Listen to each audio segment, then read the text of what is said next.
Devices Radio Network. The views and opinions of Muscle Minds is for informational and educational purposes only. Better, stronger, faster.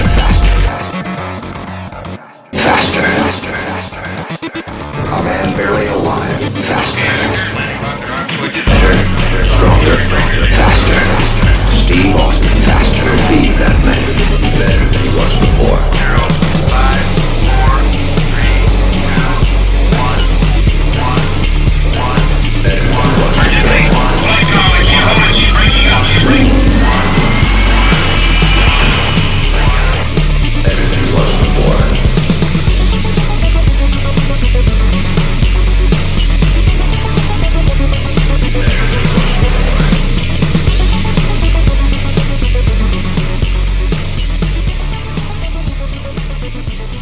Welcome back to Muscle Minds. I'm Scott McNally, and with me, as always, is Dr. Scott Stevenson. Scott, how you doing, man?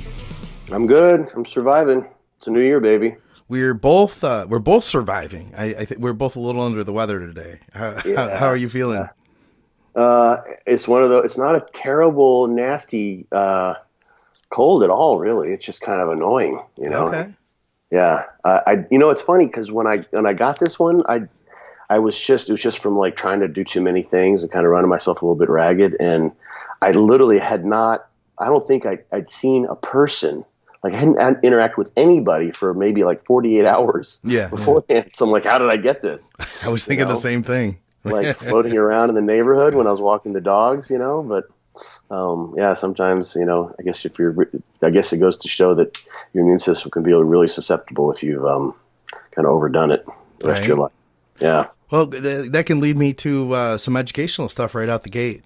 How do you deal with being sick when it comes to training and nutrition? I assume like something like this, it's not going to do anything to your nutrition, but what about training? What's your rules on that? Sometimes I usually break them, to be honest, because I like to train. Yeah.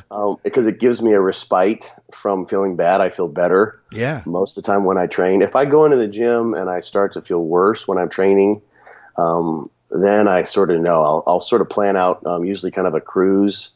This is what I've done this time. I planned out to do cruise level workouts. So I'm using fortitude training. Basically, I go to muscle rounds only and kind of wing it. And keep the volume lower. If I were to feel like just absolute like crap, then actually built into the fortitude training cruise is a period of no training. So I would just make it that. Oh, okay. Like, literally. It could be that, the combination of everything that I'm doing, especially given what we just said about that I haven't been around a bunch of people, all the things I've been taking care of in my life, plus the training has basically made it such that I really do need a deload. So I would just, auto-regulate the deload in that way. So that's how I usually do it. But I've also made the mistake of just like saying, I learned this the hard way. It took me like well over a decade. Took me quite a long while where I want to just keep on training and know that eventually my body will catch up. Yeah. And I've kept myself sick for months that way. Oh, I have too. Yeah. Didn't you just do that last year, was it? I remember you had something and it kept holding on. You're like, yeah, it's just like in me now. You just like you was that last year you did that? I don't know. It could have been. I don't remember that. I really don't remember like when I'm sick so much. I just by this mindset, if you don't mind, it doesn't matter. Yeah. Maybe we talked about it. There was one time, it was years ago in Arizona, that I remember because I had to I was running my gym, so I was getting up early in the morning and squeezing a lot in my day on a very specific time schedule, and that sucked. Yeah. Because every day was brutal, having to force myself through the day. But maybe I don't recall, to be honest, Scott. To tell you the truth. Yeah, I think you make a good point too about about even recognizing it. You know what I mean? It's like it's almost worse if you keep talking about it versus just deal with it. It's really not, like, for me, it's not that bad. I can live as long as my voice works, which it works pretty well now, and I can get my food in. I can survive, right? Yeah, of course. You can survive, but you'll just kind of, you can just sort of degenerate. You're not going to make any training progress. Yeah, Just keep on pushing. But yeah. So I try when I can to just make it through. And if I've gone more than I think I've been feeling like crap for just maybe 3 or 4 days. Not terrible. I also look at this through my Chinese medical training too, and I've got what would be considered a wind cold exterior invasion. So I'm using some Chinese herbs to treat it in that sense. So my voice, you can tell my voice is a little raspy, but I've actually been on the phone a lot as of late. So some of that's just from talking and being sick. Okay. I'm just kind of running my voice into the ground, but I don't have a sore throat and I don't have a headache. I've just got a runny nose, and it's actually better than it was a couple of days ago. So it's not getting worse, according to the various ways you can look at it through the Chinese medical paradigm. So if I start backsliding, then I'll be like, okay, you need to just stop, dude. Put your butt in bed, Yeah. and so it's, it's funny because you can come up with hard and fast rules, but it's kind of a matter of like life's priority. Sometimes you just have to go, Yeah, you just that's true. don't have a choice. You hate to expose other people. What we don't do is people don't wear masks, No. and we probably should a lot of times. You see that in other cultures. Yeah, exactly. It's smart. It's not like you when you go into you're waiting in a bank line and you're coughing, you're sniffling, and you sound horrible that people don't know you're sick. Yeah. But we just don't like to do that. It is a cultural thing, I think. So Yeah, I could see that. yeah. So hey, I've got some really cool news. We've been talking about it through the week on Advices. I mentioned it on Bodybuilding Nerds Radio last Friday. Was True Nutrition is on board now with the Advices Radio Network. They are sponsoring the show. That's awesome. Yeah, congratulations. That's big. Thanks, man. I'm really excited because you know what? It's a company that I believe in, and I feel like they are already kind of like intertwined with everything we already do. And I mean, you've been affiliated with Dante. You've known him basically forever, and so has Skip. You guys have all gone way back, and I just feel like a lot of the ethic that I feel like I've learned from you guys is kind of tied in with what True Nutrition does. It's a good fit to me. And I'm really, really excited about it.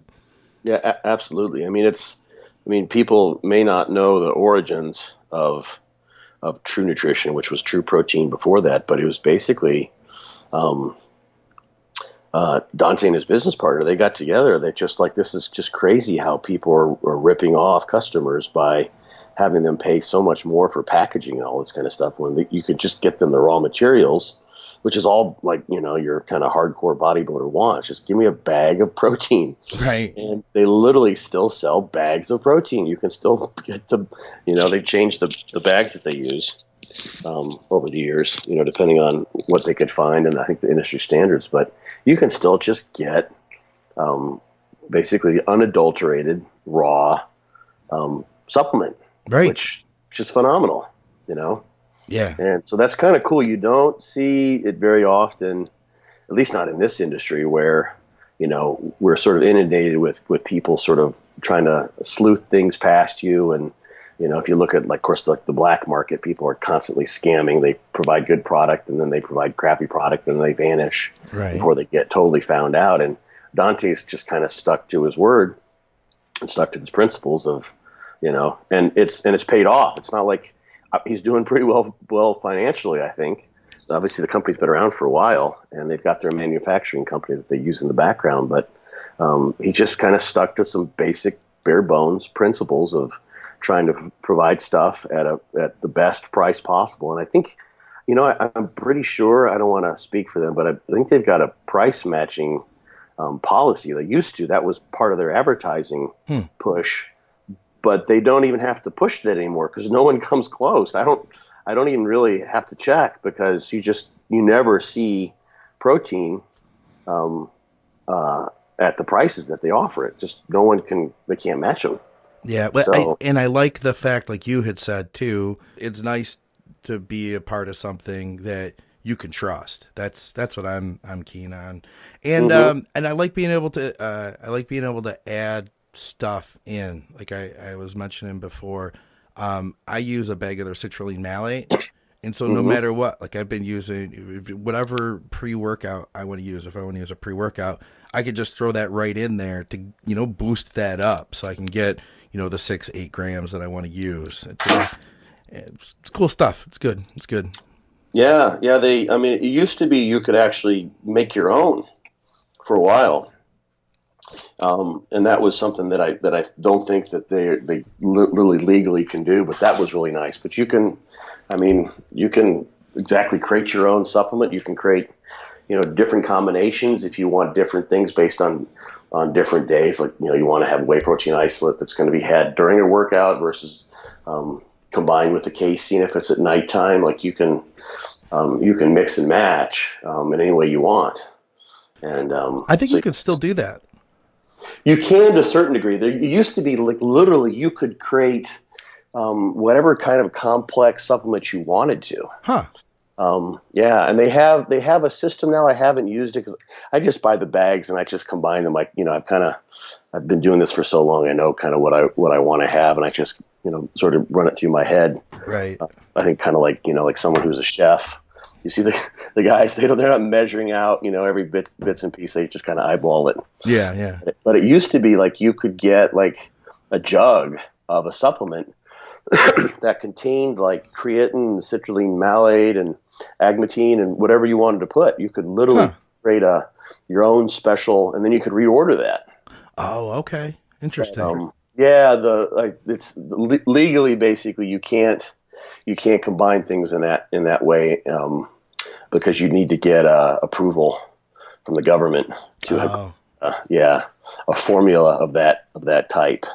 That's so weird, but you can buy the agmatine, the citrulline, the creatine, and then combine it yourself. Yeah, it's funny. People, if you look at it is just human nature. You want to of course, you want something that you have. There's a sense that when you get a pre-made formula like that you're getting precision and specificity in some way, shape, or form to match your circumstances. So it's like, okay, someone's thought this out. Yeah, this is kind of the best supplement that I can put together. So, and you trust in the company, like if it's Granite, for instance, like you trust that there's reasons for those ratios and those amounts. They're clinically dosed, what have you. You haven't been fairy dusted. And plus it's a huge time saver, Right. If you're having intra-workout, you get that. But you can, if you're so much of your life, like many of the people that are listening to this now, and you're spending, at least 10 hours a week at the gym and or driving to the gym, then you can probably cordon off like a 2x4 section of an island in your kitchen or a countertop or something like that, and arrange all the bags and bottles of supplements in a way that you can make your own, and it's just an extra probably 3 or 4 minutes. Yeah, but you save a good bit that way. Absolutely. Yeah, so. That's kind of the way I've looked at it. It's like the price is like you can go. I kind of challenge anyone to do it. Use what's the discount code, Scott? It is Advices. Advice is easy. Pick up some. You can run that through and get a price. Get all the way to the end of your purchase on the cart. And of course, buy it if you want to. That would be the end goal. But manufacture if you can a duplicate of some pre-made supplement that you may be using. The problem, of course, will be that you're going to run into proprietary blends. You may not know what's in there. Sure. So, but find one and then check it out and see how well it matches and then propagate that over the course of a year. So if you're saving, I don't know, let's say it's $5 a month, that's $60 in a year. That's maybe a massage, perhaps. If you got a good deal on massages, or that's another 2 canisters of whatever that supplement might be. Right. So that can add up. Chances are it's much more than that. Yeah, I would think so. I know that like when I've bought a bag of EAA, it seems to last forever, Absolutely. And if you buy like protein, in big amounts, I think if you go over 15 pounds there, then you get an extra 10% off maybe or something like that. Nice. So yeah, so I order 16 pounds of protein all the time. Do you? Oh yeah, constantly. I'll order. Usually my orders are $300 or $400 when I order from them because I get 2 or 3 kinds of protein, an intra-workout, just a general use protein, and sometimes a night protein, and then whatever other ingredients I need. Yeah. Yeah. I know we were talking before we started. It sounds like the lawn guys showed up. Yeah, I'm actually behind 2 closed doors now.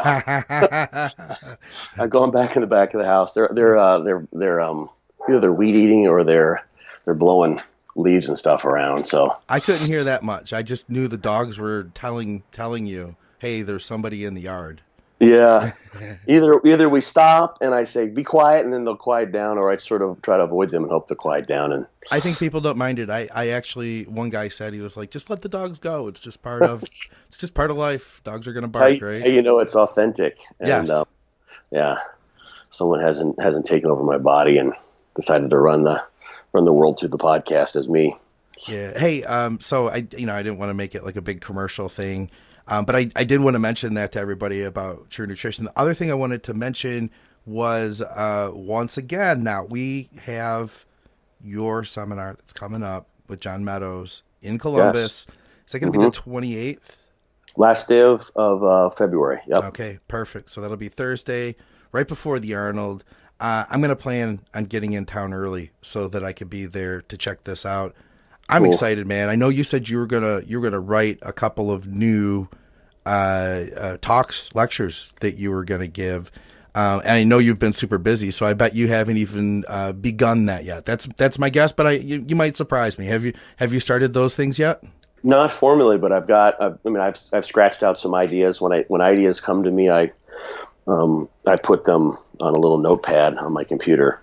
Okay. That I keep the ideas together. Yeah, I'm looking. I've got one. I forget even what I titled it, but basically it's about. And John and I kind of came up with this topic because he's constantly asked this, and so am I. People want to know how much to train. How can they figure this out? How do they balance out their frequency and their volume and their sets and their reps? Sure. And what's the equation for the formula that will tell you what you should be doing in the gym. And you can get so lost in, I think we might get to like one of the questions about Mike Israel's ideas, and you can get lost in the subtle nuances, and like go like deep into this, maximal recoverable volume and maximal adaptable volume and minimum recoverable or minimum adaptive volume, or the various terms that he or other people have come up with, and just get totally lost in the volume scenario. Yeah. And then you kind of forget about frequency. And there are ways you can kind of do that. It's a lot of times with bodybuilding, it's not really rocket science. You can take the science, and then the science will basically lead you back, at least the way I look at it, to some pretty simple ways to kind of piece things together. So I think that's going to be really, really useful for people because it's so easy to get lost in the sea of details, totally unnecessarily. And the science actually will tell you in various ways that there's no need to get lost in the sea of details. Interesting. Because, a lot of that's because of the principle of individuality. Yeah. That's really what a lot of it will come back down to. But so I'm looking forward to that one. And the mind muscle, I'm doing one, I think I called it mind muscle mastery or something kind of catchy like that. And that's going to be fun because I'm going to get to talk about, at least the way I'm going to put it together initially is to talk about muscle activation and what's going on there neurologically. And the science around, to what degree people can manipulate that, and to what degree a lot of what's going on when we pick up a load or we manipulate a load in space, or the muscles are active, is something that's subject to voluntary control, but it's also subject to a lot of reflexive information. Okay. So, yeah. Yeah, I think it's stuff like that. Even if I don't necessarily need that information to carry forward and do my workout, I take that with me. I feel like listening to you over the last years, Scott. I've been training more instinctively lately, and I take off a day when I need it. But it's having information like what you're talking about here that I feel like better informs me to make that decision, whether I'm going to train that day or whether I'm going to take it off, or just listening to my body better, I guess is what it comes down to. Right. I mean, you're not going to like go into the gym. I mean, I might do this because this is, I've just kind of like, I've been looking at this stuff for so long, and I've sort of ironed into my head, connecting things anatomically and biomechanically and neurologically, and just how I like to sort of view things from a geeky scientific perspective. But you're not going to like listen to me talk about, proprioception and stretch reflexes and Golgi tendon organs and rate coding and motor unit activation, all that kind of, and think, okay, now I'm going to apply that all that information, and that's going to tell me how I should go and build bigger pecs. But you will look at that and you get, what? There's a whole bunch of things here that give me pause. For instance, when someone says, "Oh, you got a bench to get a big chest," Yeah, it's like, "Oh, really? Okay." Is that why do you think about it? Like, there's so many bits and pieces and complexities in there, which suggest that there are other ways to go about creating the stimulus other than what most people want to do. Okay, yeah. And so that information, you don't have to have it on the tip of your fingers, but it tells you that it's okay to look outside the box that most people get things into. Yeah, for sure. I wanted to tell you too, just briefly on my training, that I'm certain that, and I'm not doing your style training, but listening to you and having split my workouts up, doing more frequency with less volume, or the same amount of volume I had been doing before at most, I'm seeing in my pecs a change. I'm doing my best now.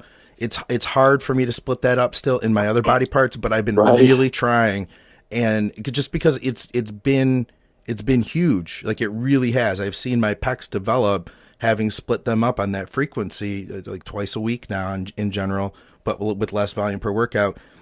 They've changed so much in the last year or two alone.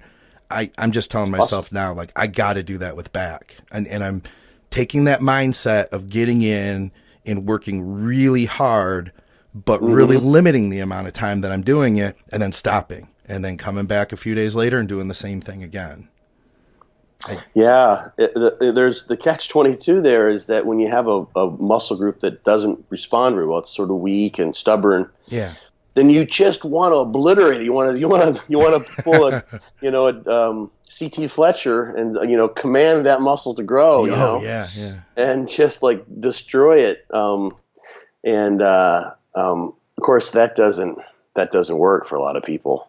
And like reasons that I've talked about before on the show, like this notion of muscle soreness, possibly indicating that you sort of overwhelmed the protein synthetic capacity of the muscle. So when you get really, really sore, that's not really possibly a good thing. Or that responders tend to be people, we're just thinking about muscles that respond, or people that have responsive muscles, those being the ones that were measured in the science that I'm thinking of.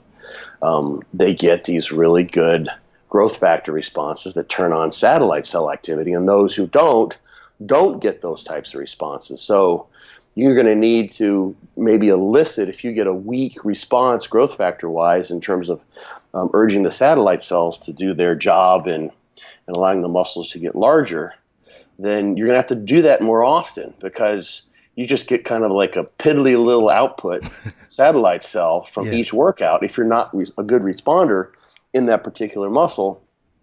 So it's over and done. You may not reach the threshold necessary with any workout. And you do too much, you may overwhelm the protein synthetic capacity. So you want to increase those growth factors and increase the satellite cell activity as regularly as possible, and still recover, of course. So like those are two different separate lines of evidence kind of point to the idea of not doing too much where you get just crazy sore, and training frequently enough, of course, with the idea that you need to recover as well.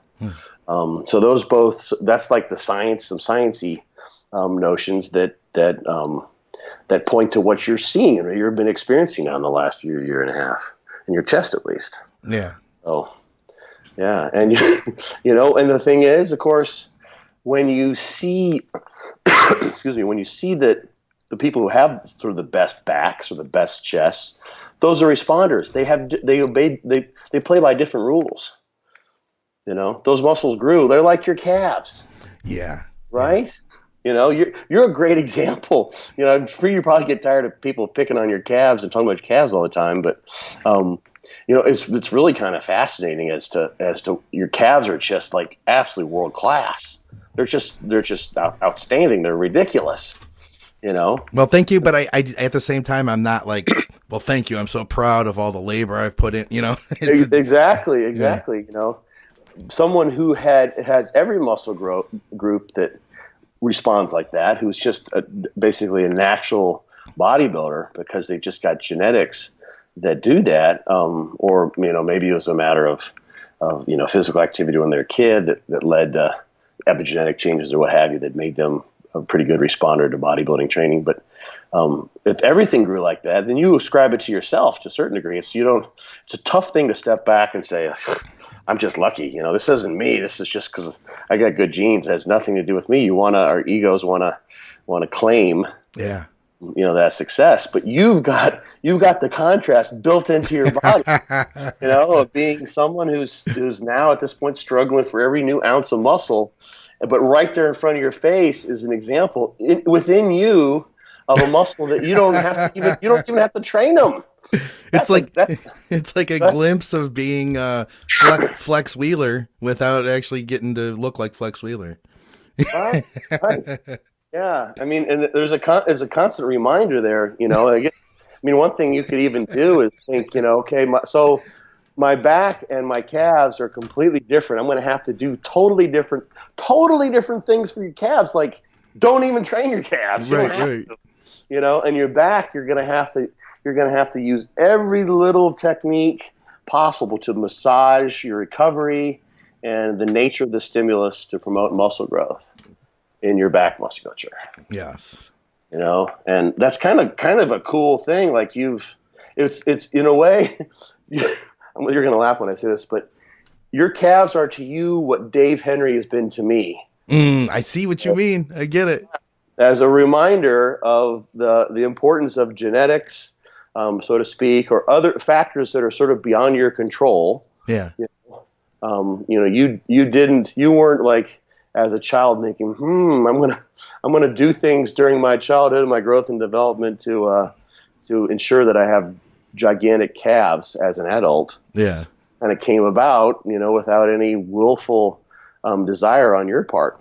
I don't think there's nothing I could do to have made them, what they are. I guess it's just, I don't know. It's just, I'm speechless, I guess, when I think of them. That's all I have to say. Yeah. I mean, well, you do walk on your toes, right?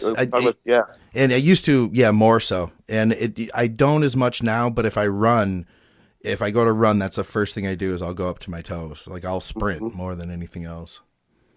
A lot of people when they, barefoot running, I don't know how in vogue it is now, but it was a big deal when the 5 fingers shoes came out. But that's how people will tend to run when they don't have footwear. Really? I didn't know that. Yeah.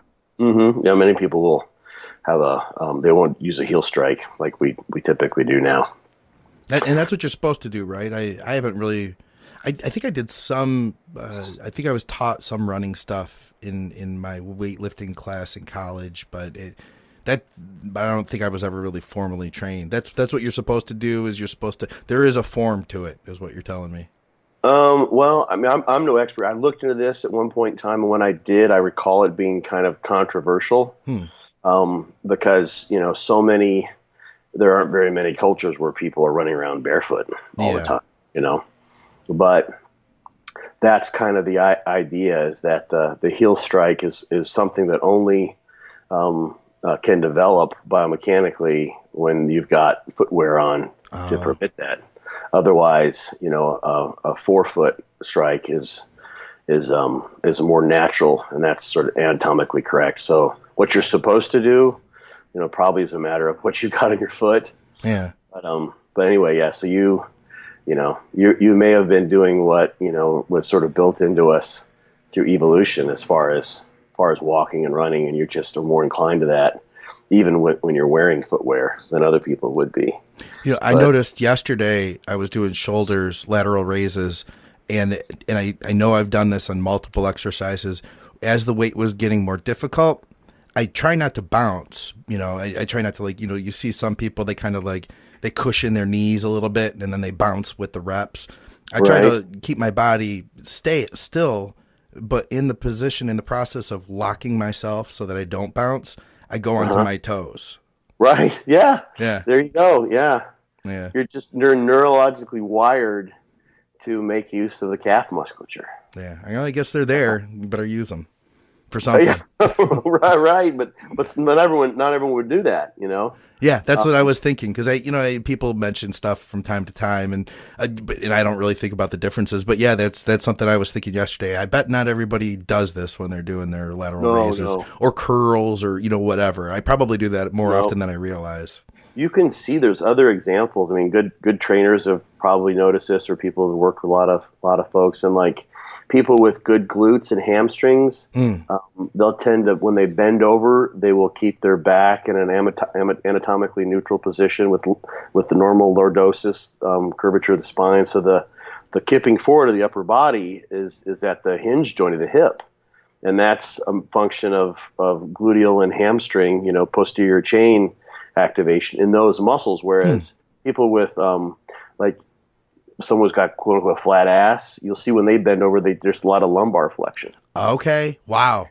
Yeah. I've been paying attention to that in myself, just, through the course of trying to develop my glutes. I know exactly what you mean. And I could picture that. So you're saying people with good glutes are basically doing a stiff leg dead when they bend over. Yeah. You'll see. It's just, that musculature is stronger, so they can use that. And they probably were, neurologically inclined to do that, and that's why the muscle's stronger. So the two things sort of, perpetuate one another. And that's a broad, sweeping stroke kind of comment. It's not that's an absolute case of everyone. But you can see it this way too. Like if your glutes and hamstrings are super duper sore, then you're not going to want to use them, and your movement patterns change such that those aren't activated and they're not getting stretched out, unless you are conscious of, I need to make sure I'm using my legs and my glutes normally. Yeah. As well. Like if your quads are really sore, imagine you just destroyed your legs and there's something on the floor. Literally someone dropped a coin down there and you have to pick it up.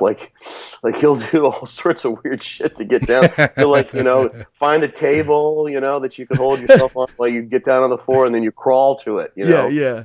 But most people aren't going to just squat down through that pain of really, really sore legs and pick it up. They'll you take a really wide stance, and then maybe kind of do sort of a wide sumo style deadlift type of thing with a lot of with poor back posture, and try to get your finger to the floor. Yeah, slash limbo, possibly a limbo move.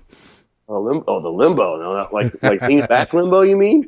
One of the two. Either way. Just figuring out how to get your body down low.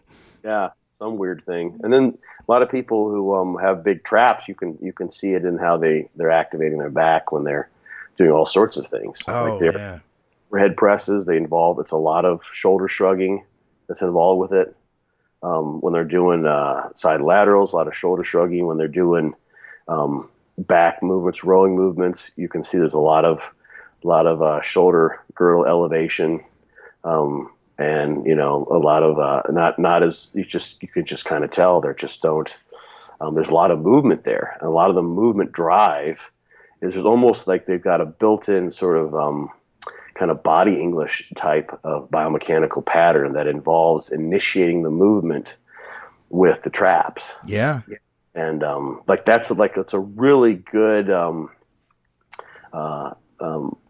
point to tell people, like if they're trying to train their delts and they can't seem to do that, is initiate the movement with the target muscle. So like people do it all the time on their chest. Instead of holding their scapula back, this is one of the things that keeps you from using the scapular protractors, the serratus anterior, and then it keeps the anterior delts out of it. If you hold your scapula back, that basically, prevents that musculature. If you can't hold that posture in your shoulder girdles, and at the same time activate the scapular protractors, which bring the shoulder girdles to the front and kind of hunch your shoulders forward, and the anterior delts, those two things are just basically mutually exclusive. So the musculature that you have left is the pec major, mainly. So that's why that's a great talking point for people when they want to do their chest. So if you like people, you see it on squats too. Someone who doesn't get great leg development from squats, you'll see they'll squat down, okay, and or they're using too much weight, and they squat down, and the first thing that happens is they come forward with the bar and their butt sticks out, and they use their low back. Yeah, some glute activation, as opposed to you see guys like the guys who, like Ruli Winkler is a great example. If you watch him squat, he's strong as fucking hell on squats, like 800-pound squats. And he does them. It almost looks like he's on a Smith machine or something, but he's with a free bar. Is that he's got his body really pretty upright. Tom Platz, the high bar squat, the way he did it, kept his back out of the deal. And if they've just probably a natural inclination, and then they train themselves to really engage the leg musculature and not the low back in order to bring the bar up. I think, you know what, so much of what, a lot of times, I have people that ask me, or, and ask you, they ask us on all these shows, like how to bring up weak body parts. I feel like the key is in what you're telling us right now, because it's like if you have weak shoulders and you're wondering, like, how can I bring my shoulders up? I feel like the first thing you might want to look at then is like, okay, look at your traps, I feel like because you see guys doing, say, a lateral raise, and it's all trap activity, and that's why their shoulders aren't growing. We talk to guys like, and these are questions I ask myself, how do I bring my legs up? Well, how am I squatting? And that's going to be the key, right? Get the tension to the muscle you're trying to build, because I've seen people that'll be like, hey, the judges told me I had to bring up my legs, and so I'm going to do everything I can. I've been doing 500 pounds for reps. I saw a guy do this as a middleweight, and he came back the next season. His legs were still small, and he didn't change anything to do with his form. He just did more weight. Right. Yeah, and he probably got good growth in maybe his glutes and his quadratus lumborum and his spinal erectors, and it's interesting, Scott, because that is one way to look at it. It kind of depends on the person. Like if you can be totally missing the boat in terms of, like, now we're getting the mind muscle connection idea. Okay. Is you're using accessory muscles, or what would normally be stabilizer muscles, more so as prime movers. So you're making the traps a prime mover on a lateral raise when you want the delts to be a prime mover. Yeah. So one strategy to prevent that is ensure that you just got isometric contractions in your traps. They're not dynamic. There's no concentric, first initiation of the movement in the traps, and then you're basically leaving it to shoulder abduction, in whatever arc fits best for your biomechanics, what you feel right, and then you're basically eliminating movement brought on by muscles other than the one you're trying to target, the deltoid in this case. So you're saying, when you say isometric contraction, are you saying that you would then pinch your traps? You would squeeze your traps from the start? Isometric just means there's no change in the length. Okay. It doesn't mean that they're like you've got your shoulders shrugged. You can, like, anytime you're holding a weight in your hands, unless you're like literally ripping your shoulder girdles from your body, the traps are going to be contracting isometrically. You're just any movement. So you're just making sure that you don't have any up and down shrugging going on. I see. Like a trainer might, like, literally you could stand behind someone and just put your fingers on the person's traps and say, don't let your chest above them, Yeah. Like, don't get your traps pressed into my fingers. Yeah. Stay down. And that will greatly limit the range of motion too. Most people won't be able to get their hands to, ear level at all if they do that. Oh, I bet. The shoulder joint doesn't permit that. Yeah.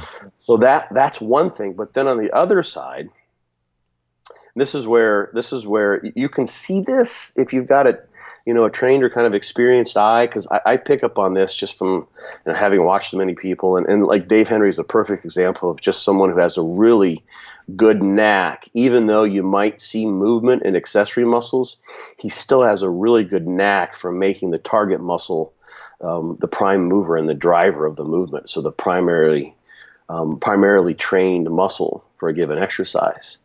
And Ronnie Coleman did it too. I mean, he paid the piper because of the loads he ended up using. But if you look at him like doing those T-bar rows in the corner with like 12 plates or whatever he did, he's got some body English in there.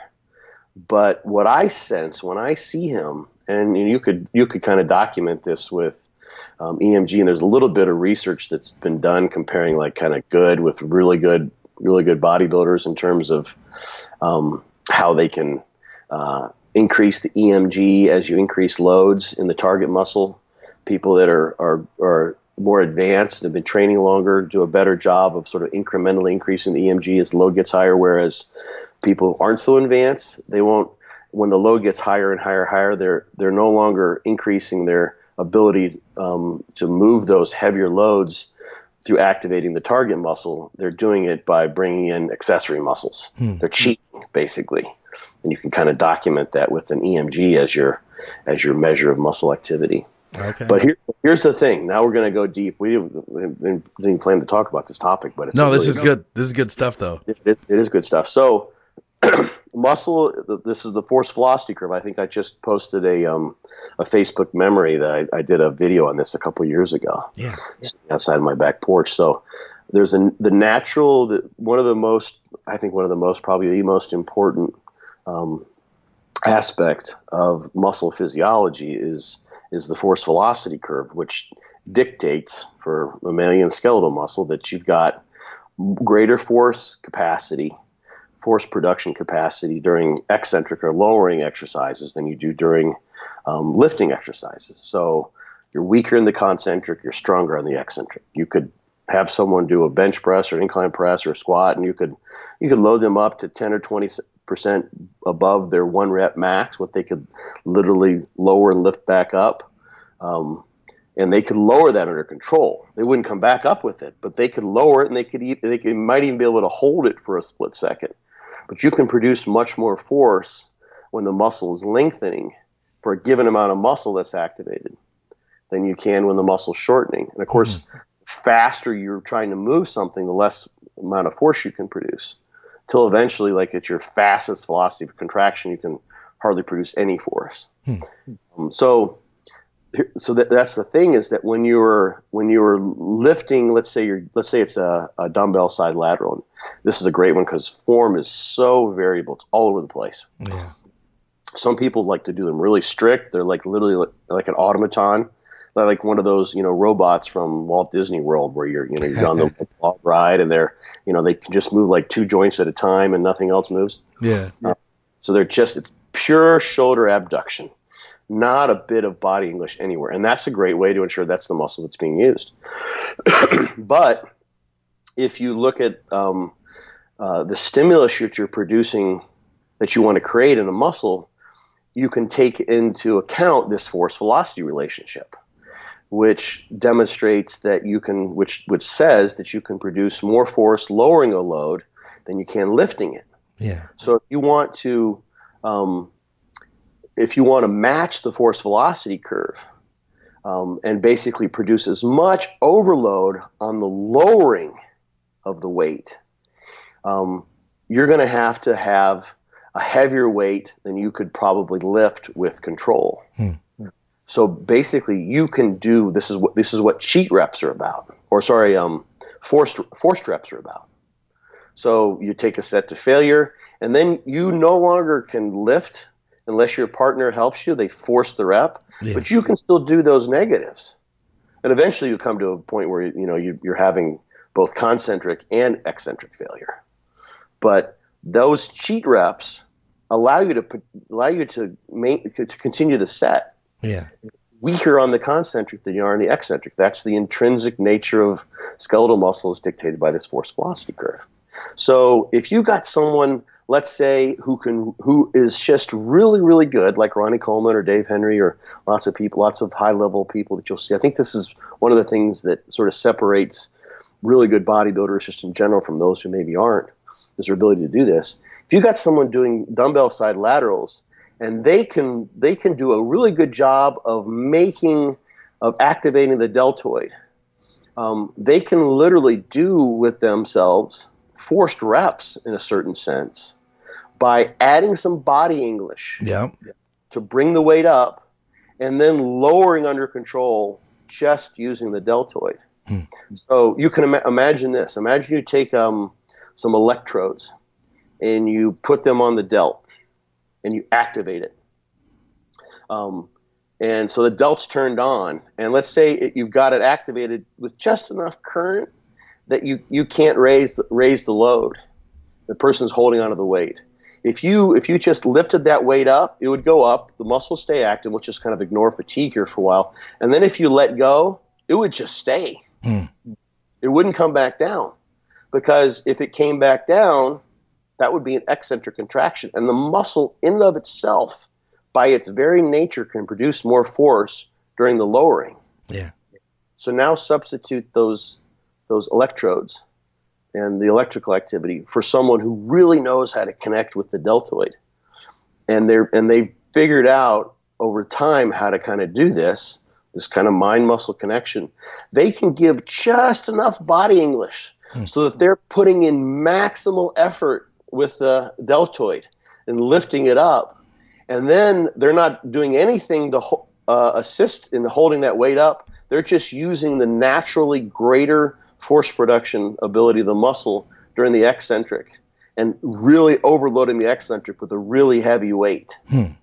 So they're basically doing, and you might even go through a set where the first rep, because the weight's the same, and there's fatigue will ensue over the course of the set, the first rep is pretty clean. It's just basically shoulder abduction, pure deltoid. And then as the set gets a little bit more difficult and fatigue starts to ensue, they start adding a little bit of body English. Yeah. Assist, because they can't get the weight up without that because the muscle's getting fatigued, but they can still lower it. Yeah. And then a little bit more, and eventually they get to the point where there's so much fatigue that they can no longer lower the weight under control, and then the set's over. Does that make sense? What I just sort of yeah, I try to do that. I heard Dorian say one time that he said there's three types of failure. There's the positive, and then there's you fail in a static hold, and then you fail in the negative. He was like, so just because you can't do a positive rep anymore doesn't mean that you've totally failed. You can still do negatives. And so I hear that in my head when I'm training. And I'll and that's what I would call a cheat rep. That's like if I do some type of a cheat rep at the end, it's to get that weight up so that I can control it down, because I know that I still have that strength left in me for the negative. Absolutely. That's exactly what I try to do. Yeah. So then people will look at someone doing that who really, under the hood, from a neurological perspective, from a neural perspective, they're doing a great job of activating the target muscle. They're just adding body English into the set to extend the set and create further quote-unquote inroads to, reach concentric, isometric, and eccentric failure, if you want to look at it from that standpoint. And they'd say, well, look at all the body English. That's just sloppy. That's awful. And with someone who's a beginner, you would probably think, okay, unless they're just naturally really athletic and they've just got a good just natural ability to figure out how to bodybuild effectively, those you'd say, okay, when we don't want to we want to make sure you're really getting your delts targeted here, because I can just see, I'm looking at you and I'm seeing all this sort of weird behavior, and you're kind of like flopping around all over the place. You're shrugging your shoulders a whole lot. I don't see what looks like a highly skilled movement. Okay. It looks like every rep you're trying to kind of figure out a different strategy to get the weight up, and maybe even you can see there's like a certain sometimes people, when they get in pain, you can either like some people, and you'll see this like especially with beginners or intermediates, their pain strategy is to try to avoid the pain. Yeah. They're like hoping that the set will end, and they're closing their eyes because they wish they could just like take themselves somewhere other than where they are in the set. Whereas other people, they may close their eyes so they can focus and make sure that they're making the primary mover of during the exercise that target muscle, and that's when you see like what looks like a very skillful movement, and the same kind of strategies employed to a little bit more degree, just like you were saying you do, as the set ensues and the fatigue ensues, and you can see they're really focused on what probably is the target muscle. That's someone who's doing what we're just talking about. Yeah. So on the one end, you got people that are just like, they're not using the prime mover and they're just being sloppy, and that's quote unquote poor form. Whereas on the other end, you can bring in the accessory muscles and do what would look like poor form if you don't know what you're looking at. And that's actually a better way to match the loading during the course of the set with what the muscle can do in terms of the force velocity relationship. I like what you just did with that there. Yeah. Yeah. So that's why when people, are sort of like, they're the form Nazis and the form sticklers, it's kind of like, like you're missing out. And when you say that, you're missing out on the fact that muscle has this force velocity relationship, which really dictates how much force it can produce. And I mean, there's research too. In fact, I was kind of connected with some of this. Like there's a particular study which formed the basis of the model that I used for my dissertation, and they used electrical stimulation. And actually, they've done this just with voluntary activation. You can just look at some of the studies where they compare like an isotonic, which is the scientific term for just like free weight lifting, with using a isokinetic dynamometer. The isokinetic dynamometer keeps the speed of contraction the same no matter how hard you push. So you can do a 10 rep set. Every repetition could be, let's say it's a knee extension, a second up and a second down, and every rep can be all out. Okay. The force that you produce on the way down could be 40 or 50% greater than the force you produce on the way up. Because the machine forces your leg down. You're kicking as hard as you can, trying to extend. The machine's going to come down. It's, many times stronger than any human being. So you're producing tremendous eccentric overload when you do that. And when they've done those comparative studies where someone, it's 100 pounds on the way up, and then it's pretty easy on the way down until eventually they would reach just a concentric failure point. In this case, all of those reps are maximal efforts. Imagine like if you be like starting with basically your concentric max on, let's say, an incline press or what have you, and you've got like 3 spotters. This is what it would take essentially. Okay. And the first reps max, and then the bar comes down and they push down. It's just hard enough where you can barely control that. It's a max effort. You're just pushing as hard as they can, up and down through the entire set. And they're just moving the bar up and down for you, all out continuously. So that kind of training, or that matches the force velocity curve. That matches the muscle's force production capacities during concentric and lengthening and shortening contractions. So that's what someone who's got a good knack for throwing body English can do. And I think it can help with growth. It's programmatically, it's kind of a pain in the butt because, you have one day when you just go in and you're amped up and you've taken a bunch of caffeine and your pre-workout, and you just have the tendency to like want to engage all that extra musculature, and you've got a little more oomph, a little more pep in your step, etc. Yeah. And you may do more of that on some days than another. So it's important to kind of maybe standardize, how much pre-workout stims you take, and how and when you apply those. And then also to take it further, like your rest, your pre-workout nutrition, because all those, your hydration, I think all those factors affect how much I have to go in, Right. And then something, I mean, Dante, speaking of Dante, he said this, he was something he would employ a lot with people is if you're trying to do progressive overload, and you're moving up, eventually you will get to the point where you become so logbook oriented that your form does get shitty. You're no longer like truthfully applying about a body English that is helpful for stimulating the target muscle. Now you're just cheating. Now you actually are. So then you go back and you reset your form. Yeah. And you start doing those side laterals like with perfect form. No body English at all. Maybe you do them seated instead of standing, so you can't throw in any back extension to help bring the load up on the concentric for the delts. Yeah, that makes sense. So you can go back and forth, but so the form police, that's a kind of a binary, I think, somewhat limited way of looking at how resistance exercise should be performed to produce muscle growth. All right. Well, hey, listen, we've got you all fired up. We probably got enough time for one question. Let's take a quick break, and we'll come back and we'll tackle a question from the board. Perfect. Hey guys, if you've enjoyed the education that Scott Stevenson has provided to us here on Muscle Minds, then definitely check out his book. That's Be Your Own Bodybuilding Coach. What we can get into the shows is just a fraction of the information that Scott has to share.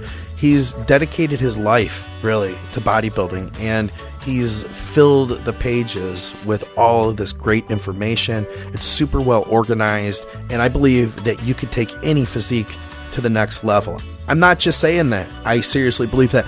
I bought the hardcover. You can get the hardcover at Amazon, or if you're international, at Barnes & Noble. You can go to byobbcoach.com, and you can get the ebook there. It's a beautiful book. It's well written. He put his heart into this thing. Also, guys, check out fortitudetraining.net for his Fortitude Training Guide, the plan that we talk about all the time here on the show.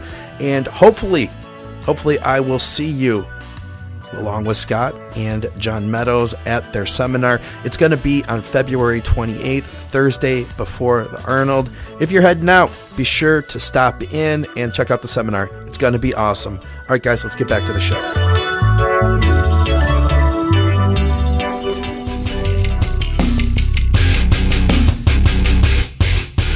Hey guys, why are you using sports nutrition that was designed for someone else?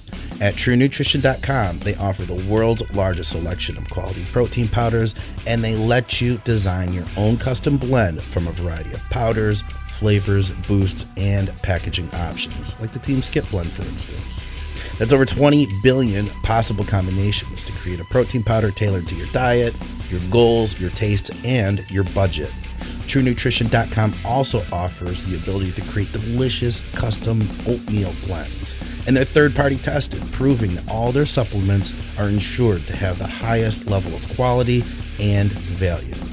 Don't be a sucker and pay for fancy packaging and gimmicks. Discover the source that bodybuilders trust and stop using mass-produced nutrition that wasn't designed for you. TrueNutrition.com, and use our code ADVICES at checkout to let them know that you support the shows.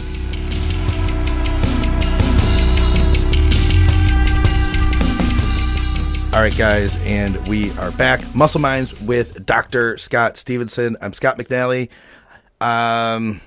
You're fired up, Scott. Let's get you rolling on a question here. Give the momentum. And we got something we could talk training here. Says, what do you think of Mike Israetel's approach to training volume regarding the volume landmarks and the way he periodizes training for physique athletes? Now, I know that you've looked at all the questions ahead. You've prepared some thoughts. Can you first illuminate for me what he's talking about here as far as periodizing training for physique athletes? As far as periodizing, so actually I just did on the Revive Stronger podcast with Steve Hall. It hasn't come out yet, but it may come out actually within a few days of when this one makes its way out. We Mike and I did the podcast together. Oh, no kidding. Yeah, it was fun. Keep me posted. He's a good guy. Keep me posted. Yeah. We'll post that up at the Advices page on Facebook. Let everybody know that it's out.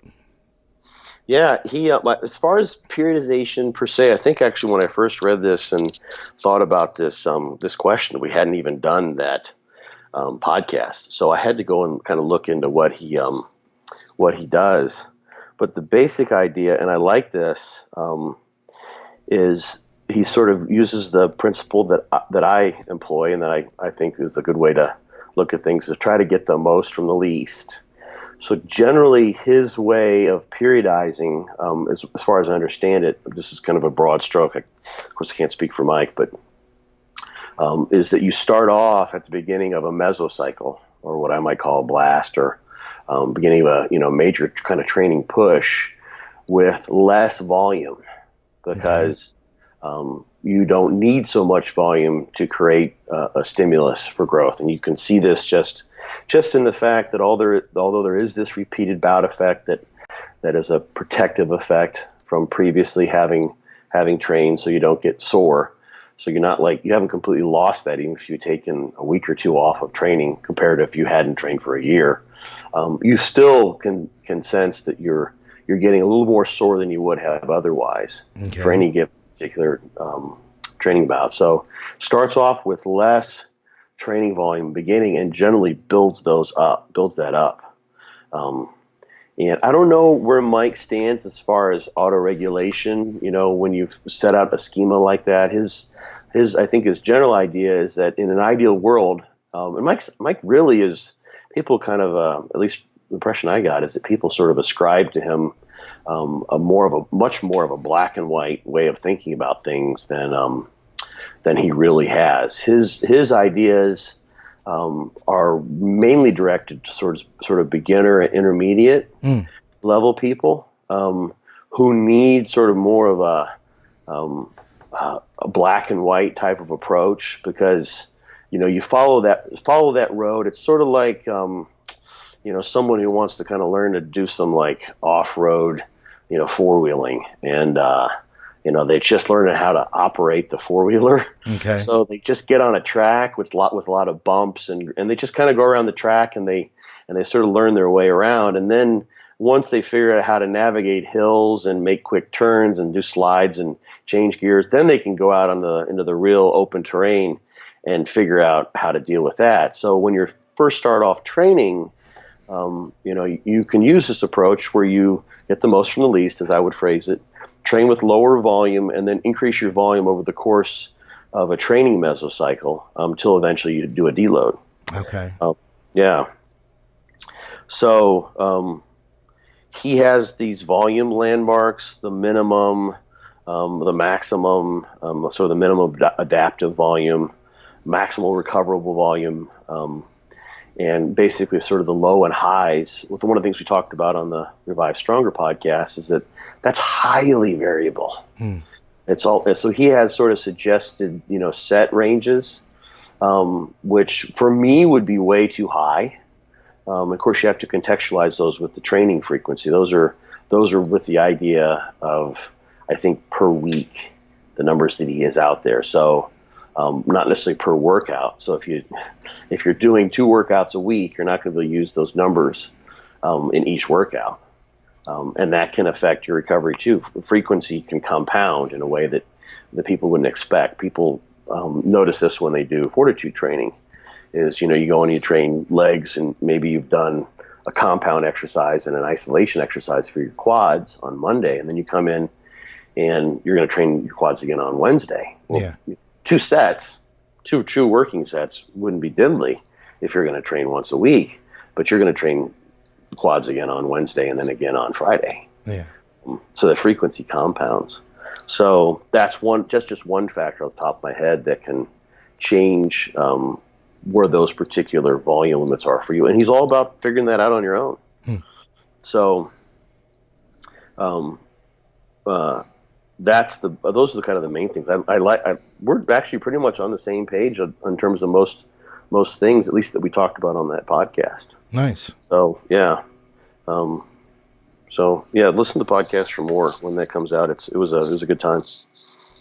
Yeah, it sounds interesting. I hadn't known much about him. White Ox had another question related to NAC. He says, what do you think about the possibility of NAC inhibiting gains in adaptations to exercise? You think nutrient timing matters with this, considering many people use NAC for liver support and general health? Now, I had been suggested to not use it around training. Shelby was the one who mentioned that to me, because I think I said I'd use it around training. He said another time a day would be better. Do you agree with that? And if so, I can't remember why he said that was, though. It's an antioxidant. Okay. And I've heard of people wanting to keep, and I think you mentioned it once before, and I can't remember why. So this falls into that category because you said antioxidants post-training is not your best time. Right. So you don't, the free radical stress that comes with training is important for adaptation. Okay. In some animal work, they've shown that it can limit muscle growth. I don't know of any research in humans, but as far as endurance exercise, things like just getting more mitochondria and increasing insulin sensitivity, that won't happen in people that are dosing like 1,000 milligrams of vitamin C and 400 IUs of vitamin E. So NAC levels are only elevated for like 4 hours or so after consuming them. So you could, for instance, if you train at noon, you could take your NAC at night, and 12 hours later or what have you, okay, or 10 hours later if you go to bed at 10, and then you wouldn't have any overlap. So you wouldn't have any quenching of free radicals and no real issue with basically blunting that very basic stimulus. It's the cellular disruption. We know this in a general way. The cellular disruption of homeostasis is what brings about the adaptation. Like you have to basically create some sort of stress that disrupts the cell, that throws it off its game, so that it has a reason for fortifying its ability to respond to future stress. So that's what adaptation is all about, is some form of fortification. So that could be, if you got a resistance exercise stress, the fortification is to make a larger muscle cell that can produce more force and then can handle any tensile overload that comes its way in the future, i.e. the next time you come and train, you're stronger. Yeah. If it's endurance exercise, you want more mitochondria. So you can, make ATP to handle the prolonged need for oxidative phosphorylation and energy demand that comes when you're going out and running for an hour or two. And so one of the ways that's sort of sensed by the cell are free radicals. So when you have free radicals will be produced from various mechanisms, but like one of the simplest ones is superoxide. So when you're utilizing oxygen, you're taking an oxygen so you can burn fuel. That ends up getting used in the mitochondria, and there's some it's like 3 to 5% of the oxygen that is used there ends up forming, maybe it's less, but some small percentage, but a noted percentage of that oxygen ends up becoming a particular kind of free radical called a superoxide radical. And that can go on and make other different kinds of free radicals. Once you have a free radical, it can sort of perpetuate itself. It's sort of like an infectious agent that can then oxidize other molecules like lipids, and create other free radicals. And we have enzymes to quench those things. But just the fact that we're producing free radicals right now, it's just as a natural sort of, you might consider it like an error of metabolism, but it's almost like there's a persistent like baseline signal that is sort of fine tuning our free radical quenching abilities. Yeah. So it's kind of a constant like back tone of free radical production. But when you start exercising and you disrupt the cell's homeostasis, you produce a lot more free radicals. So if you just quench that, like vitamin C or vitamin E or N-acetylcysteine, then you basically have sort of blocked from the cell's sensory mechanisms the fact that there's been some disruption. You basically undone the signal that you're trying to turn on. It's kind of like if the free radicals are kind of a background hum, and the hum gets louder. Yeah. Kind of like the hum of these mowers you could probably hear in the background. I was thinking of saying that, but I was going to not bring attention to it. But it's funny you were thinking that. The listeners may have been thinking it too. I'm like, am I hearing a hum? Like, this is so strange. He's really hypnotized me with this free radical idea. And I'm like trying to navigate through my house, closing doors as these guys go around my house. It's pretty funny. So, but if once you have muscle damage or you've exercised, you produce more free radicals. It's kind of like that hum has gotten louder. The mowers are getting closer. Yeah. So then you have to do things like I've been doing. I'm trying to adapt to the fact that the mower's here. But if you put headphones on me, earmuffs that block the sound, then I wouldn't know they're there. So the damage is still done. The mowers are still out. The damage is still done in the gym. But by neutralizing these free radicals, you are not signaling the response to recover as well, is what you're telling me. Right. Got real quiet, by the way. It got real quiet. Yeah, well, they're driving away, right? But yeah, exactly. So you don't get the adaptations. Okay. And here's the thing: there's one particular study with NAC. That was a perfect segue, Scott. You lined me up perfectly for this. Actually, they found that consuming NAC after some eccentric exercise, they didn't have them do rugby. They just happened to use rugby players. They kind of prevented the repeated bout effect. So this repeated bout effect is you get yourself sore once, and then the next time you go and repeat that particular bout, which would produce soreness, there's less soreness.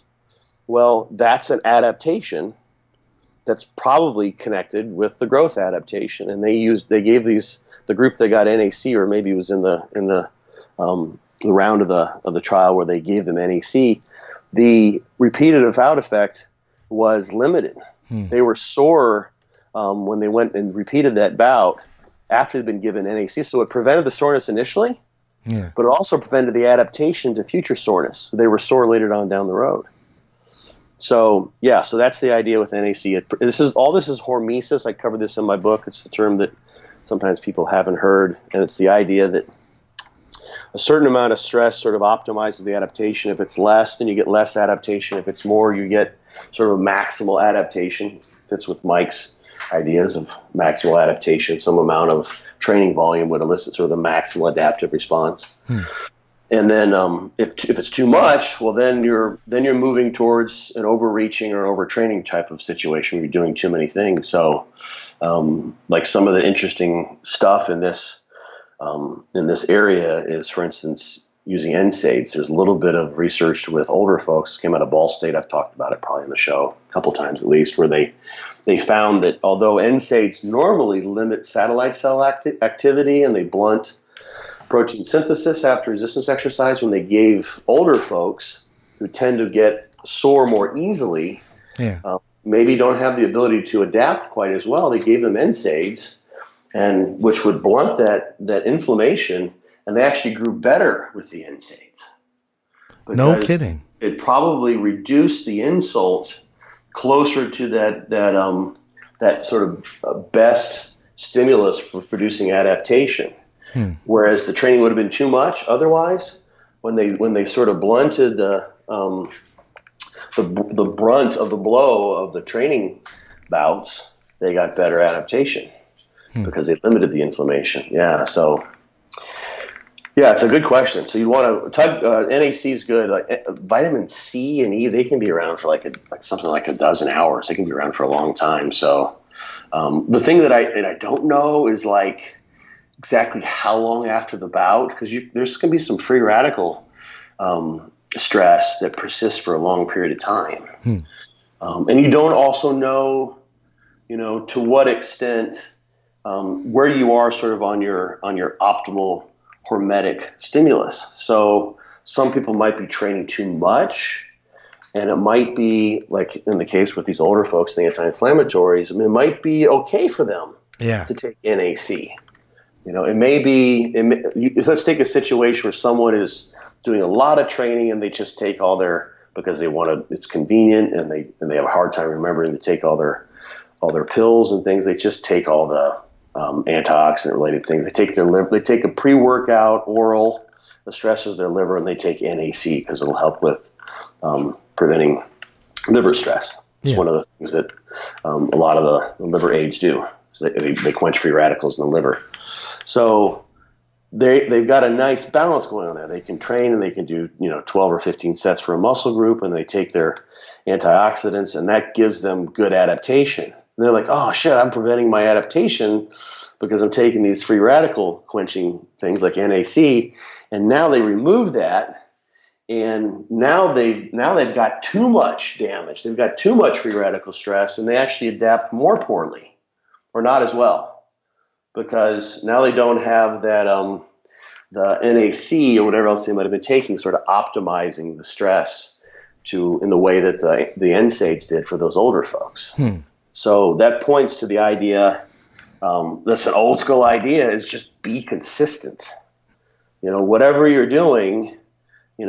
Think about things like, am I blunting my adaptation with, my antioxidants? Yeah, that makes sense. Avoid that. But once you figure out your pattern, your sort of your best middle ground, okay, I'm not going to just not take any antioxidants when I know I'm producing free radical stress by using orals. Let's say, for example, I'm just not going to blow that off. I'm going to take care of my liver. Figure out when you're going to take those. Makes sense. Take them away from your workout.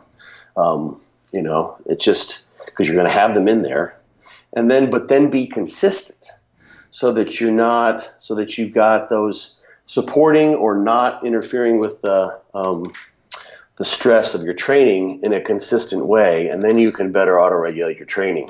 If you're flip-flopping and moving it around, one day you might have those prevent and antioxidants can do this. They can limit muscle soreness. There's a few studies out there, as this one with NAC showed. So all of a sudden you start taking that out, and now you're getting really sore, and you're all over the place. So however you decide to configure your supplement nutrient timing, consistency is important because all those things are interwoven, and this is a way that a lot of people don't really consider, I think. I've got a question that I know you can't answer, but I feel like I've got to ask it. Drugs. Well, no, it wasn't even drugs. It was just that. Okay, so vitamins, supplements, they are helpful. How real world? How big of an impact do you think this could have on someone? Which I know that's like there's the saying that people say. I think more in the UK than here is, I know, how long is a piece of string? You can't really answer it, but it makes me want to know, how impactful could taking my NAC really be? And I know you don't have an answer, but I'm still going to throw it out there. I don't know of any with NAC. I don't know of any training studies. Yeah. Okay. But if it makes a significant and noticeable difference in your muscle soreness, here's the thing. That's a great question. So it's going to depend on the person. For one person, let's say that they're sans without any NAC. They've got a really nice training stimulus set up with their particular volume and frequency that they're using. Okay, it's pretty close to finding kind of an optimal training stimulus for getting great muscle growth. And then they're like, well, I can make this better. I want to be as healthy as I can, and I'm going to just start taking vitamin E and vitamin C and NAC, all at once. I'm going to take them, right before I work out. There was a guy, let's say, and there's a guy on my discussion board who posted a diet, and he was taking 2 grams of vitamin C, literally with his intra-workout. Okay. And I can't even remember what he said. He had an idea behind taking that. It was I don't even know what, it didn't even make sense. It was sort of a very generic notion. But so the person with the optimal strategy, they decided to lump in all those antioxidants. And now they stop getting sore. They stop feeling the things that they normally would feel. You can. I haven't seen it again with hypertrophy in humans, but they could really throw themselves off. I think they could substantially limit their potential for growth if they went, on one extreme like that. Okay. Now someone else, let's say someone who's just a maniac, who doesn't have great genetics. They're not going to just grow just by, driving by the gym. But they train a shitload, and they also maybe they take a lot of free radical quenching things as well, a lot of antioxidants, but they're doing too much. And part of the only reason why they can get away with all of that is because they're tempering the stress with those antioxidants. So instead of being like way beyond an optimal stimulus, where they wouldn't adapt at all, they could actually be, backsliding because they're doing too much. They've shifted themselves to the left, and people have my book, and there's like a hypothetical hormesis plot where as the stimulus goes up, adaptation gets to an optimal point, it goes up and then comes back down, sort of inverted U, and then you go too far, and then you can have maladaptation. You're going the wrong way. So that person who was otherwise just like, they train like a knucklehead and they do way more than they should because they're trying to mimic Ronnie Coleman's program or what have you. Yeah. And they may actually be helping themselves by taking all of those antioxidants. They may actually be, that may be supplementing their recovery ability, which would have been overwhelmed otherwise without all those antioxidants in there. So like those are two ends of the spectrum. So you don't know. It depends on the person, how well they recover, what kind of training they're doing, how much of those antioxidants they're taking, the timing of those.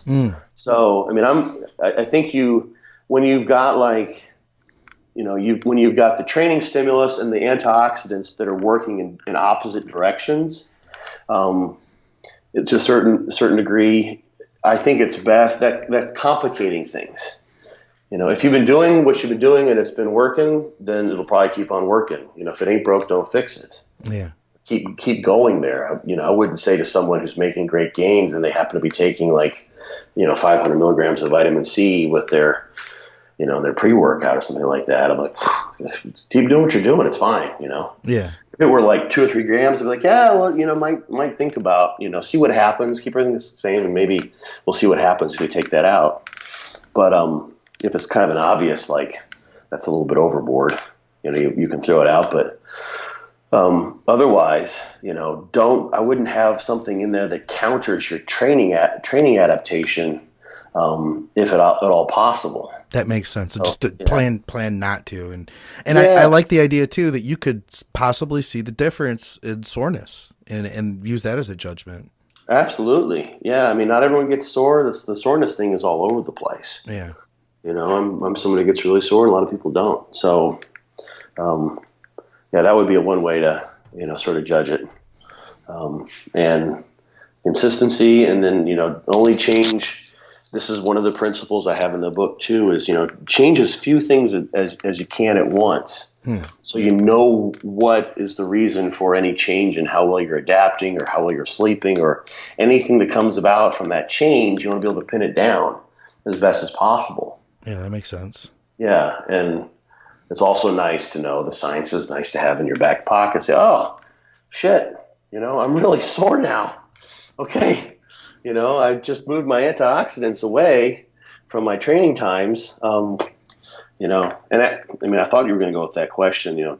Vitamin supplementation doesn't have any. There's the epidemiological research doesn't suggest that people would take vitamins and minerals have any greater life expectancy or, for the most part, any reduced mortality or morbidity. Than people who don't. Really? Yeah, it's the habitual dietary intake of fruits and vegetables. Okay. Which probably have all the other phytonutrients and phytochemicals that are good for you, and in a way that we co-evolved to make use of. It's sort of the fact that you can, just pull out these particular vitamins that we put into a multi-mineral. It's not a bad insurance policy for someone who, eats like an asshole or, eats, in a very orthorexic way where they don't have a whole lot of variety in their diet. There's not any data that I know that shows it's going to have an adverse effect unless you're just going, hog wild with things and swallowing bottles of pills at a time. But, right. Yeah. But it's not going to be your salvation for, longevity and health, as far as I know. Interesting. Yeah, it is. Well, that's about all we have time for, Scott.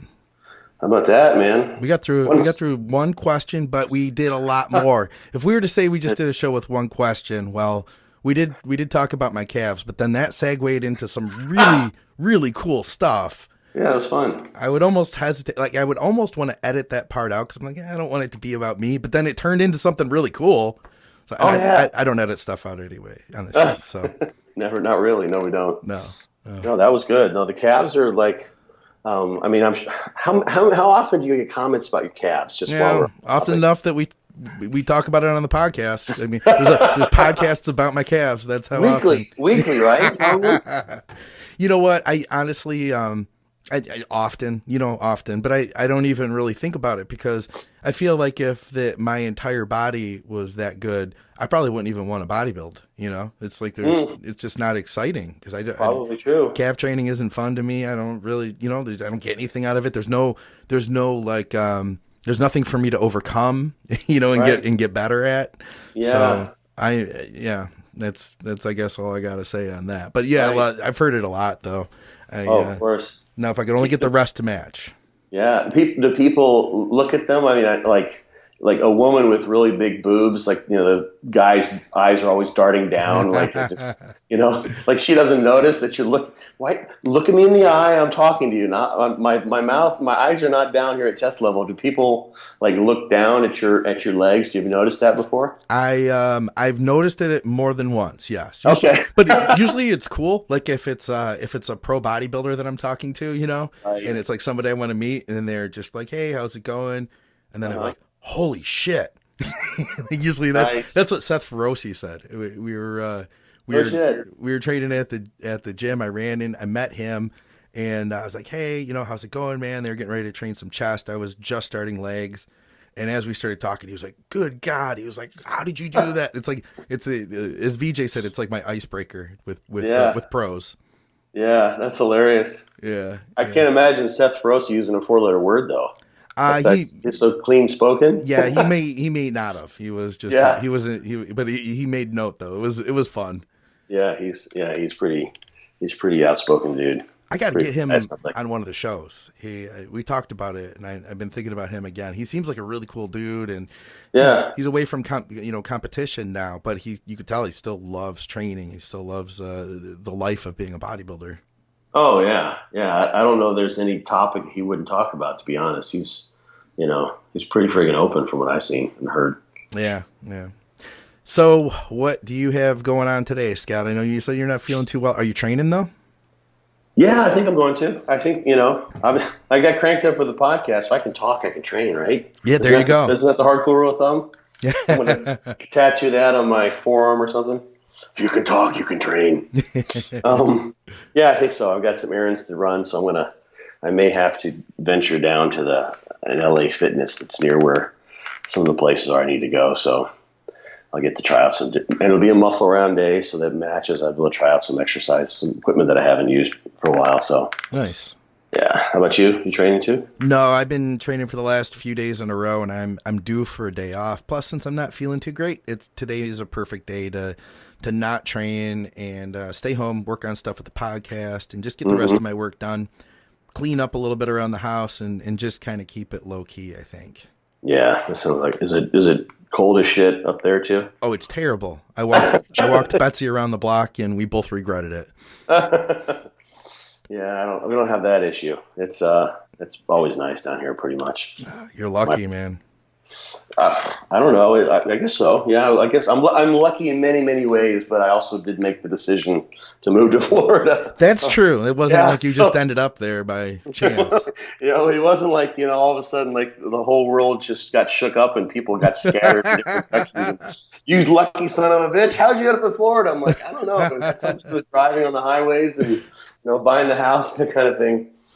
Well, I did take control of it to some degree. Make sure you don't put your winter coat too far away though. Don't pack that away because you're gonna need it in maybe about 6 weeks from now at the Arnold. I don't know if I think I wore shorts when I was there last time, but did you really? I don't care. Yeah, I don't get cold very easily. To be honest. No, I remember the first time. I think it was the first time I went up to Columbus. to see John Meadows, or one of the times he picked me up. Yeah. He's picked me up most of the time I've gone up, even if I was just going up for lead FTS. And so this was many years ago, and he's coming by to get me at the airport. And I said, I'd sent him a text. I said, I'm the asshole in the shorts because I just come from Florida, or maybe I was living in Florida at the time. And so I get into his car, and he's actually wearing shorts too. There's snow on the ground. I'm like, okay, there you go. It's not just me. But yeah, I usually I don't get cold very easily. That's something stuck in my head from growing up in the cold. And I haven't, like many people I know who grew up in the Midwest or North, they lose their sort of psychological adaptation to cold. I just haven't. I guess I'm just aware that, you don't mind, it doesn't matter. Right on. Well, and then once we get you in the expo too, you won't need a coat anyway, so it works fine, right? Oh yeah, I'm already buying some medium sized tank tops. Excellent, like a stringer. Yeah. Yeah, I figure I'll have a backpack, and every time I go to the bathroom, I'll put another tank top on just to different refresh stringer. my look. Yeah, exactly. Yeah. Do a couple push-ups. I gotta find the ones that like run straight down the middle of my nipple. That's my perfect fit. You cut those out yourself. I think that's what you got to do. That's classy. Yes. Yeah. Yeah. I like to cut the sides down so that you can see my ribs on the side, and my love handle hanging over. Yeah, yeah. You cut it just above the love handle, though. That's the part you hide, Oh, that's true. Yeah, I keep on forgetting. Just above, but you don't have love handles anyway. You're too lean for all that. I got a little bit in there. I got a little bit of loving to grab hold of down there. Hey, I just put out a show with Maya Underwood, anthropologist from Australia. Oh, she's awesome. She's phenomenal. So cool. Yeah, we talked for over an hour, trying to talk about who and what the modern bodybuilder is in a social context. It was a lot of fun. She had a lot to say. Did the word outcast come to mind, or not at all? No, not deviant? At all. No, not at all. And I think it's interesting because, like I said in the write-up I did, I think that through, we're weird and misunderstood. And I think that through conversations with people like her, she'll be able to better kind of translate who we are to things like the medical community, where it could be of benefit to us long-term to improve our ability to get care and health and stuff like that. I hope so. Yeah. I hope so. I'm hoping to get us in the DSM at some point in time. Yeah. So I can, get free medical care. Maybe they can just like prescribe. We have a need for super physiological androgen levels. Yes. Based on been diagnosed with bodybuilder syndrome. That's the book they 1. use. That's the book the psychiatrists use, right? Like yes. The diagnostic statistical manual. Yeah, there you go. Of mental illnesses. Right. You just walk in with your bodybuilding syndrome, which of course would be abbreviated as BS. Right. You get your prescription for Anadrol and Tren and all the other goodies. Perfect. Well, I was thinking about healthcare, but okay. Well, that's just part of the nature of your psychological disorder. That's kind of what we do with drugs in so many ways. Is we recognize that there's aberrant brain chemistry, and we just throw drugs at it. Yes. To kind of ease the pain, right? We're suffering here from a lack of muscle. Suffering from small quads. Exactly. You walk in and you talk to your psychiatrist, and you're like, ooh, Scott, those quads are looking a little small compared to your calves. I think we're going to have to up your Tren dose this week. What do you think? I like it. I like the way you think. Yeah, well, that would be an empathetic physician, right? They're thinking about you from a kind, loving perspective. Yes. All right, let's get out of here, man. All right, brother. Enjoy your day, man. Stay warm. All right, guys, for another episode of Muscle Minds with Dr. Scott Stevenson, I'm Scott McNally. We will see you soon. Adios.